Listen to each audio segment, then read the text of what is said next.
My name is Tiffany Mitchell, and I was born into what seemed like a typical middle-class family in a quiet suburban neighborhood. My parents, David and Sarah Mitchell, were absolutely obsessed with child development techniques and early learning methods. They had stacks of parenting books everywhere in our house, and Mom was always talking about some new theory she'd read about. "Sarah, don't you think we're overdoing it a bit?" I remember my dad asking one evening as Mom struggled to teach me simple arithmetic. I was barely 3. "No, David. These are crucial developmental years," Mom insisted, showing him yet another colorful flashcard. "The books say we need to start early." Looking back now, I can't help but laugh at how ordinary my development was, despite their tireless efforts. I sat up, walked, and talked right on schedule, no prodigy here. But instead of accepting that every child develops at their own pace, my parents saw me as their first failed experiment. Everything changed when my sister Jessica was born. I was 3 years old, and suddenly our house transformed into what felt like a baby genius boot camp. Mom had even taken special courses by then, determined not to make the same mistakes she thought she'd made with me.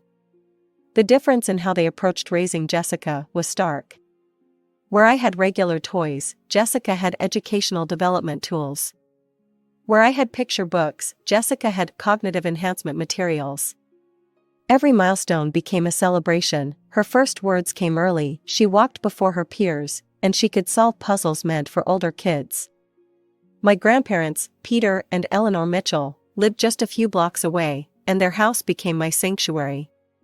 They treated Jessica and me exactly the same, showering us both with the same love and attention.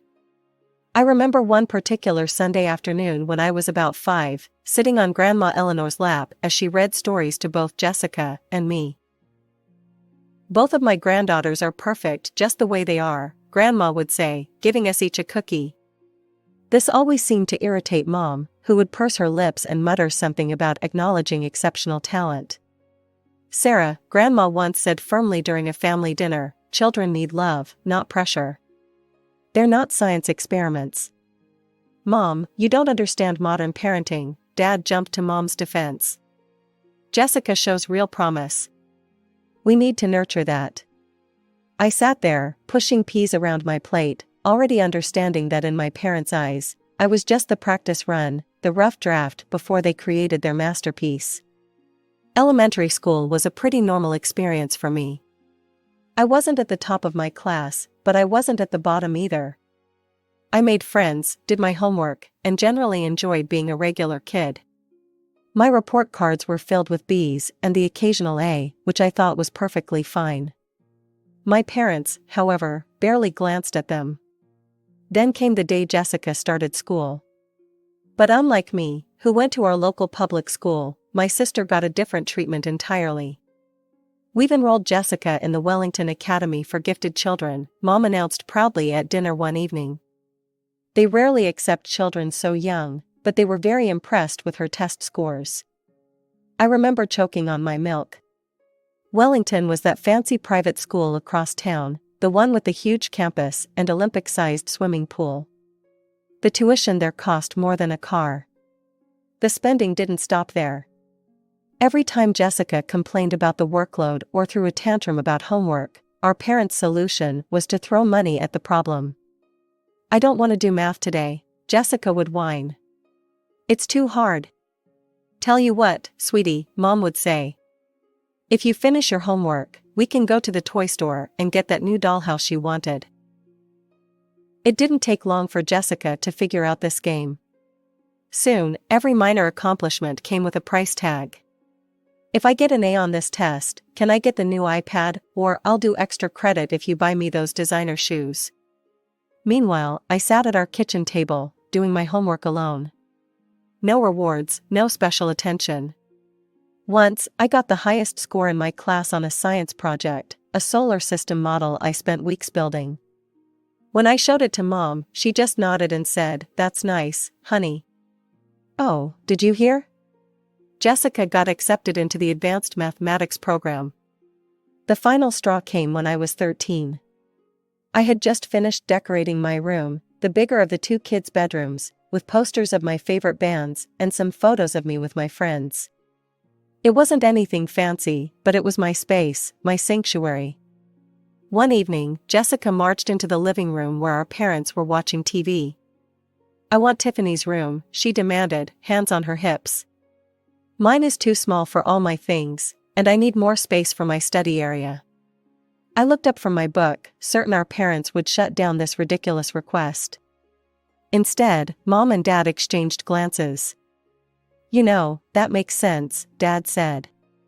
"Jessica does have a lot more equipment and educational materials." "What? No," I protested. "That's my room. I've had it since I was little." But my objections fell on deaf ears. The very next day, while I was at school, they moved all my things into Jessica's smaller room. When I came home, I found Jessica already settled in my old room, her expensive desk taking up the space where my bed used to be. "This is so unfair," I shouted, tears streaming down my face. "Life isn't fair, Tiffany," Mom said dismissively. "Your sister needs the space more than you do. Don't be selfish." I slammed the door to my new, smaller room and collapsed onto the bed that barely fit in the space. That night, as I stared at the unfamiliar ceiling, I realized something important. In this house, I would always come second. High school graduation was approaching, and I'd spent months researching colleges, writing applications, and dreaming about my future. I had decent grades and some good extracurricular activities on my resume. While I wasn't aiming for Harvard or Yale, I had my sights set on several solid state universities with strong business programs. That fateful family dinner started like any other.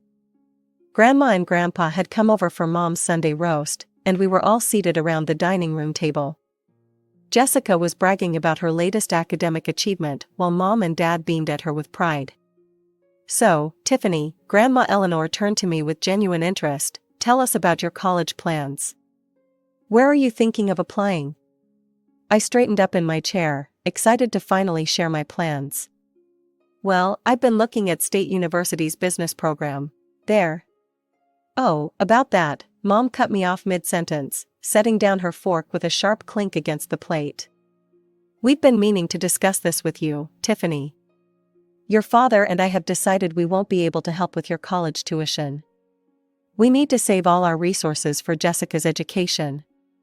She's got a real shot at the Ivy League, and that's not going to be cheap." "You can't be serious." Grandpa Peter's fork clattered onto his plate. "What about Tiffany's future?" Mom sighed as if she were explaining something obvious to a small child. "Look, we have to be realistic here. Jessica is gifted. She has real potential. Tiffany is ordinary. She can get a job right out of high school or maybe take some community college classes if she saves up." "How dare you?" Grandma's voice shook with anger. "How can you dismiss your own daughter like this?" "Oh, please," Dad snapped, his face reddening. "Let's not pretend here. Tiffany's never shown any exceptional abilities. Higher education would be wasted on her. We're just being practical." I couldn't take it anymore. The walls felt like they were closing in. Shoving my chair back, I ran from the table, tears already streaming down my face. Behind me, I could hear the continued argument, my parents' cold logic clashing with my grandparents' outrage. A gentle knock came at my door about 15 minutes later. "Tiffany? Can I come in, sweetheart?" It was Grandma Eleanor. I didn't answer, but she came in anyway, sitting on the edge of my bed. Her warm hand started rubbing circles on my back, just like she used to do when I was little. "Your grandfather and I have made a decision," she said softly. "We're going to pay for your college education. All of it." I rolled over, wiping my eyes. "What? But that's too much money." "Nonsense," she smiled, reaching out to brush my hair from my tear-stained face. "You deserve an education just as much as anyone else. More, actually, because you've worked hard for it without any support." For the first time that evening, I felt myself smile. In that moment, something shifted inside me. I realized I didn't need my parents' approval anymore. I had people who believed in me, and more importantly, I was starting to believe in myself. College life suited me perfectly. Away from my parents' constant comparisons and criticism, I flourished in the business program. My professors praised my analytical thinking, and I discovered I had a natural talent for understanding market trends and investment strategies. Every weekend, I'd call Grandma and Grandpa to update them on my progress. I hadn't spoken to my parents since leaving for college. They hadn't tried to contact me either, which honestly made things easier. The only updates I got about them came through my grandparents, and one particular call changed everything. "You won't believe what's happening with Jessica," Grandma said one evening, her voice heavy with concern. "She's completely gone off the rails. You know, she got into Princeton, your parents wouldn't stop talking about it. But apparently, once she got there, away from your parents' constant supervision, she just stopped caring about school altogether." I listened as Grandma painted a picture of my perfect sister's dramatic fall from grace. Jessica, it seemed, had discovered parties, boys, and the freedom to do whatever she wanted. Her carefully cultivated image as the family genius crumbled in a matter of weeks. "Your mother called me in tears yesterday," Grandma continued. "The dean's office sent them a warning letter. Jessica's barely attending classes, and when she does show up, she's either late or hungover. What are Mom and Dad doing about it?" "Oh, they're beside themselves.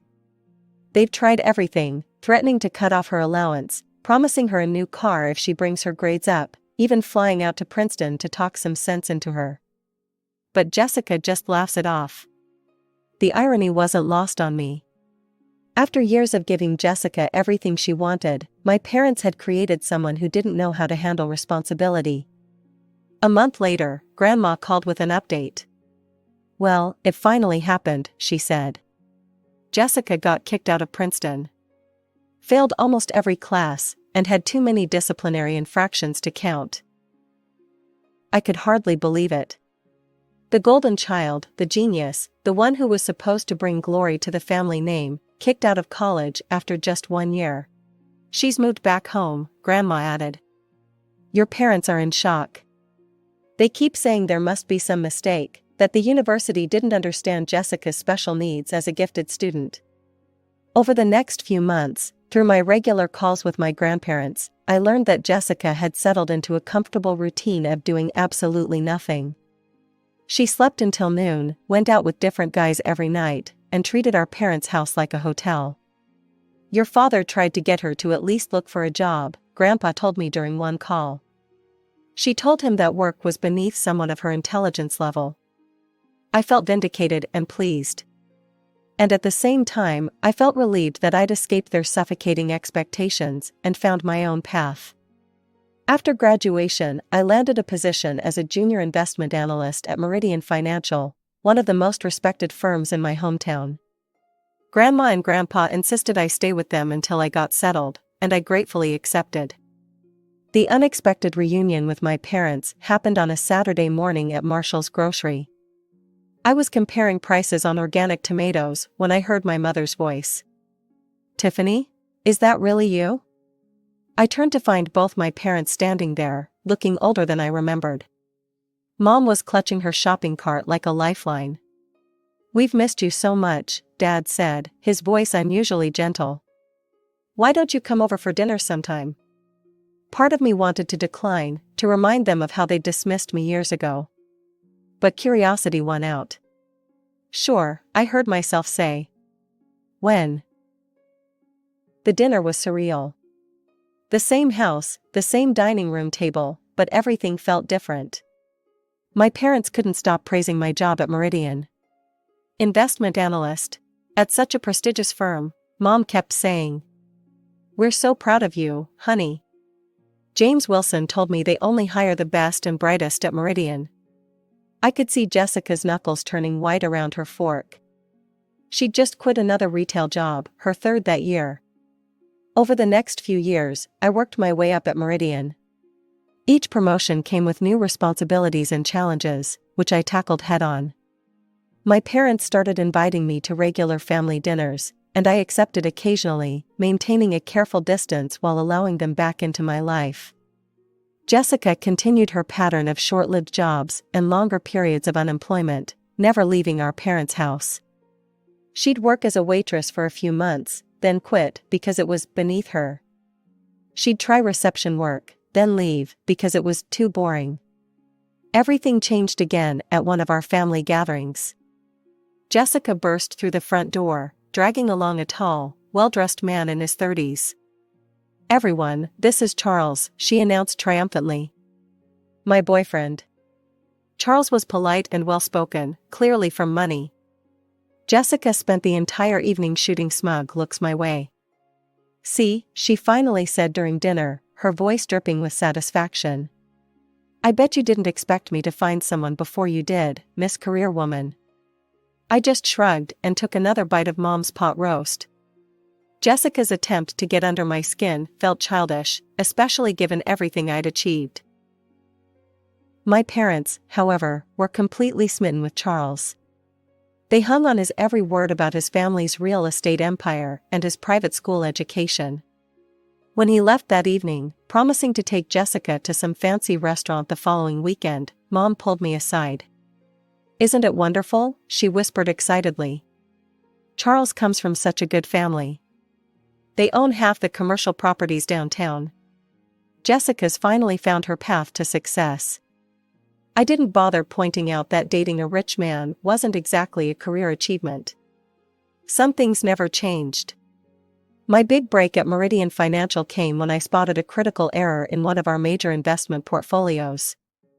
The senior analysts had overlooked a pattern of high-risk investments that could have cost our clients millions. I stayed up 3 nights straight, analyzing data and preparing a comprehensive report. "Ms. Mitchell, this is remarkable," Mr. Davidson, our CEO, said during the emergency meeting I'd called. "How did you catch this?" "I noticed inconsistencies in the risk assessment models," I explained, walking them through my findings. "If we redistribute these investments now, we can not only avoid losses, but potentially increase returns by 12%. My strategy worked better than anyone expected. Within 6 months, the restructured portfolio showed a 15% increase in returns. Clients were thrilled, and Meridian's reputation soared. I followed this success by developing a new investment algorithm that helped identify emerging market opportunities before our competitors. Then came the day that changed everything. I was called into the boardroom, expecting another routine meeting. "Tiffany," Mr. Davidson began, "we're creating a new position of investment director, and we want you to fill it." I nearly dropped my coffee cup. Investment director? That would put me in charge of all investment strategies for the firm. It was a massive promotion, skipping several traditional career steps. The first people I called were Grandma and Grandpa. They were beside themselves with happiness and pride. I shared the news with my parents at our next family dinner. To my surprise, they seemed genuinely excited. "This calls for a celebration," Mom declared. "You must have a party." "I was thinking of reserving a private room at La Maison," I said, referring to an upscale restaurant downtown. "I could invite the whole family and—" "Oh, no, no," Mom interrupted, waving her hand dismissively. "You should have it here. Your father and I will help organize everything. It will be much more personal, more special. I'll invite all the relatives, order catering from that wonderful place on Oak Street." Her enthusiasm was infectious, and I found myself agreeing. Over the next week, I transferred money to my mother's account for the party expenses, and she kept me updated with regular phone calls. The evening started with such promise. I arrived at my parents' house wearing my favorite black cocktail dress and pearl necklace, a graduation gift from my grandparents. The house was beautifully decorated, with fresh flowers on every surface and elegant place settings at the dining table. The caterers had outdone themselves, the aroma of gourmet food filled the air. Family members were already there, mingling in small groups. My grandparents gave me warm hugs, Aunt Susan kissed my cheek, Uncle Robert patted my shoulder. Jessica was holding court in the living room, wearing a stunning blue designer dress, with Charles by her side in an expensive suit. Once all the guests had arrived, we gathered around the large dining table. I stood up, champagne glass in hand, ready to make my announcement. "I'd like to thank everyone for coming tonight," I began. "Oh, sweetie, let me." Mom jumped up, cutting me off mid-sentence. Her voice was almost singing with excitement, but not for the reason I expected. "We've gathered here today," she announced, beaming at the assembled family members, "to celebrate a wonderful occasion. Our beautiful Jessica and her wonderful Charles are engaged to be married." The room erupted in gasps and congratulations. Jessica pretended to blush while showing off a massive diamond ring I hadn't noticed before. Charles smiled proudly beside her. I fell back into my chair, my champagne glass nearly slipping from my numb fingers. This couldn't be happening. The party I had paid for, my promotion celebration, had been hijacked for Jessica's engagement announcement. Looking around the table in disbelief, I saw nothing but genuine happiness on everyone's faces. Even my grandparents were smiling and congratulating the happy couple. That's when it hit me, none of them knew this was supposed to be my celebration. My parents had invited them to an engagement party, not a promotion party. My chair scraped against the floor as I stood up, anger burning in my throat. But before I could say anything, I felt my father's iron grip on my wrist. He pulled me close, his smile never wavering for the benefit of the guests, but his whispered words were ice cold. "Don't you dare make a scene," he hissed through clenched teeth. "If you ruin this for your sister, we'll cut you off completely.